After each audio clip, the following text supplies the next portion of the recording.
तो दोस्तों आपको अपने YouTube चैनल रेमन एजुकेशन एकेडमी पे आपका स्वागत है। अगर आप इस चैनल पर प्रथम बार आए हैं तो कृपया चैनल को सबसे पहले सब्सक्राइब कर ले तथा बेल आइकन के बटन को दबा दे ताकि वीडियो का नोटिफिकेशन आप तक पहुंचती रहे।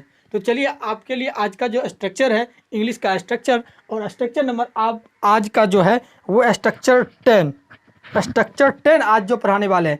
इससे पहले आप जो है स्ट्रक्चर नंबर 9 तक पढ़ चुके हैं और स्ट्रक्चर 9 जो पढ़े हैं तो इसी पे बेस्ड स्ट्रक्चर था।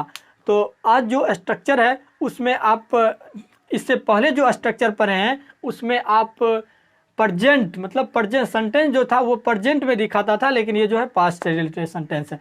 जैसा कि देख रहे हैं कि पहचान ऐसे वाक्य जिसमें किसी स्थान पर एक ही संज्ञा होने का बोध कराया जाए एवं उसके अंत में था लगा हो एवं उसके अंत में था लगा हो, तब उसका अनुवाद जो होगा इस स्ट्रक्चर से आप करिएगा।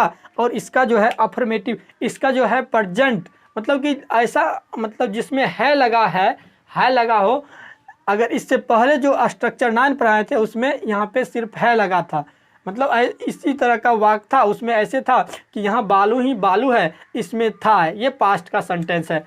तो देखिए सबसे पहले इसका बनाने के लिए स्ट्रक्चर आपको दिया गया है। अब पहचानने के लिए भी देखिए ऐसे वाक्य जिसमें किसी स्थान पर एक ही संज्ञा होने का बोध कराया जाए एवं उसके अंत में था लगाओ। देखिए ये जिस तरह से ऊपर सेंटेंस पढ़े हैं ठीक उसी तरह का ये सेंटेंस जो पालन करता है। देखिए एक स्थान पे मतलब यहाँ मतलब सपोज डेट यहाँ मान के चलिए यहाँ की बात हो रही है, यहाँ बालू ही बालू है, यहाँ की मात्रा जो है सिर्फ बालू ही बालू है। देखिए मेरे घर के पास पेड़ ही पेड़ थे, मतलब सॉरी मेरे घर के सामने पेड़ ही पेड़ थे, मतलब कि मेरे घर की जो सामने की बात कही जा रही है वो जो है मेरे घर के सामने सिर्फ पेड़ ही पेड़ है। तो चलिए अब आपका इसका अब आप इसको जो ट्रांसलेट करिएगा तो सबसे पहले देखिए देयर का यूज करिएगा, उसके बाद जस्ट वाज का यूज करिएगा और नथिंग बट उसके बाद जो नाउन होगा जिस नाउन की बात कही जाएगी सेंटेंस में उसका नाउन का ट्रांसलेट करिएगा और उसके बाद किसी स्थान का, जैसे कि यहाँ पे स्थान यहाँ है, यहाँ पे स्थान मेरे घर के सामने है, तो ये सब जो है प्लेस हो गया। या कश्मीर में बर्फ़ ही बर्फ़ था, या रेगिस्तान में बालू ही बालू थी, या कुछ भी आप इस तरह का सेंटेंस बना सकते हैं जिसके अंतिम में या तो था लगा हो या तो थी लगा हो या तो थे लगा हो। अगर ऐसा रहता है तो आप इस स्ट्रक्चर से उसका ट्रांसलेट आसानी से कर सकते हैं, जैसे कि इसका करते हैं। देखिए यहाँ सबसे पहले यहाँ देखिए इसमें आपको बता चुके हैं कि देयर का यूज इंट्रोडक्टरी देयर के रूप में होता है जो स्ट्रक्चर 9 में आपको अच्छा से बताया है। और स्ट्रक्चर आप 4 पढ़िएगा तो उसमें भी बताएं। अगर स्ट्रक्चर नंबर 9 नहीं देखे हैं तो सबसे पहले स्ट्रक्चर 9 जाके देख लीजिए, क्योंकि वो जो स्ट्रक्चर है इसी से रिलेटेड है। इसीलिए आज आपको इसमें बहुत कम समय लगेगा इस स्ट्रक्चर में और आपको यह स्ट्रक्चर जल्द ही खत्म हो जाएगा। नेक्स्ट जो स्ट्रक्चर आएंगे लेके वो जो स्ट्रक्चर है वो स्ट्रक्चर शानदार स्ट्रक्चर है। उससे आप एक मतलब अद्भुत मतलब जैसा आप मतलब डेली लाइफ में यूज करते हैं जिस सेंटेंस को वैसे सेंटेंस आप पढ़ने वाले हैं और उसका ट्रांसलेट आप सीखिएगा। तो चलिए इसमें चलते हैं। यहाँ बालू ही बालू थी, देखिए तो देयर पहले लिखिए देयर देखिए देयर लिख दिए, उसके देयर के अकॉर्डिंग थी है यहाँ पे, तो थी के अनुसार यहाँ पे वाज का यूज कीजिए। देयर वाज नथिंग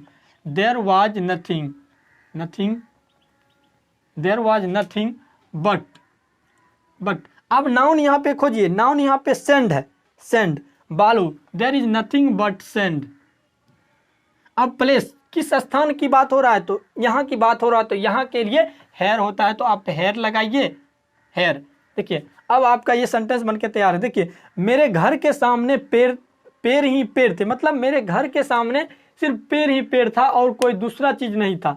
इसमें सिर्फ एक ही संज्ञा के उस जगह पे बार बार होने का बोध कराया जा रहा है। आप आसानी से समझते हैं। देखिए मेरे घर के सामने पेड़ ही पेड़ था, मतलब पेड़ के बाद और कोई दूसरा चीज़ होने की बात नहीं कहता है। जैसे पेड़ के बाद और कुछ या तो जंगल या तो दूसरा कुछ, मतलब पेड़ ही पेड़ की या झाड़ियाँ, ऐसा बात नहीं है कि यहाँ पे सिर्फ सामने पेड़ ही पेड़ की बात हो रहा है। तो मतलब एक ही संज्ञा उसके उस जगह पे जो है घर के सामने जो है एक ही संज्ञा, जैसे पेड़ और पेड़ ही पेड़ की बात हो रहा है। तो सबसे पहले इसका बनाइए, इसका सेंटेंस आप देयर वाज नथिंग से आप शुरू करेंगे। देयर वाज नथिंग, देखिए देयर वाज पास्ट में है तो वाज, देयर वाज नथिंग। देखिए इसका जो है इज लगा के प्रेजेंट क्या आप ट्रांसलेशन स्ट्रक्चर नंबर 9 में बना चुके हैं, हम बता चुके हैं। यदि आप नहीं देखे हैं तो आप जाके सबसे पहले उसको देख लीजिए। नथिंग बट, अब देखिए नाउन इसमें कहाँ है, नाउन यहाँ नाउन मतलब नाउन के रूप में क्या है, तो नाउन के रूप में आप देखते हैं कि ट्री है, तो पेड़ ही पेड़, मतलब पेड़ थे एक से अधिक, तो ट्रीज, बट ट्रीज। अब देखिए, अब मतलब सामने, मेरे घर के सामने है, तो in front of my house, trees in front, in front of my house, house या होम दीजिए। देखिए ये आपका सेंटेंस बन के तैयार है। तो अभी जो है आपको कुछ ऐसा सेंटेंस मतलब देंगे बनाने के लिए जो आप होमवर्क के रूप में आप बनाइएगा। तो चलिए आप सेंटेंस लिखिए, आपको अप्रोक्स 10 ट्रांसलेशन दे देते हैं आपको बनाने के लिए होमवर्क के रूप में, एच वर्क के रूप में आप दे देते हैं, आप बनाइए। नेक्स्ट में लिखिए सेंटेंस, आपको लिखिए होमवर्क के लिए। फर्स्ट सेंटेंस लिखिए, रेगिस्तान में बालू ही बालू था,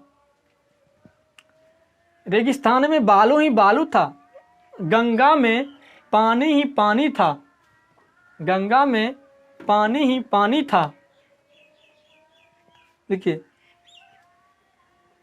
पृथ्वी पर धूल ही धूल था, लिखिए,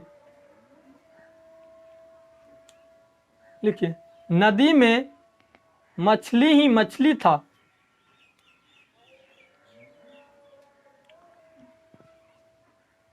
नदी में मछली ही मछली था, वहां हीरा ही हीरा था। नेक्स्ट में लिखिए, सड़क पर कीचड़ ही कीचड़ था। नेक्स्ट में लिखिए, वहां धूल ही धूल था। नेक्स्ट में लिखिए, वहां धूल ही धूल था। नेक्स्ट में लिखिए, झाड़ियां में कोयल ही कोयल थी।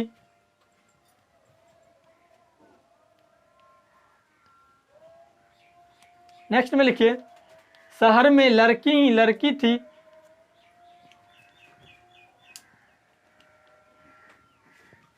नेक्स्ट लिखिए,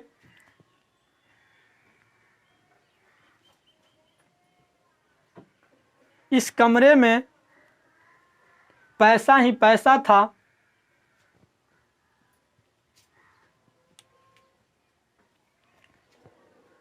मेरे घर में शांति ही शांति थी। नेक्स्ट लिखिए, यहाँ सांप ही सांप था। चलिए, तो इतना ट्रांसलेशन आप नोट कर लीजिए और इसको आप होमवर्क समझ के बना लीजिए। तो चलिए आज के लिए इतना काफ़ी हो गया। That's all for today, enjoy your day. मिलते हैं नेक्स्ट वीडियो में।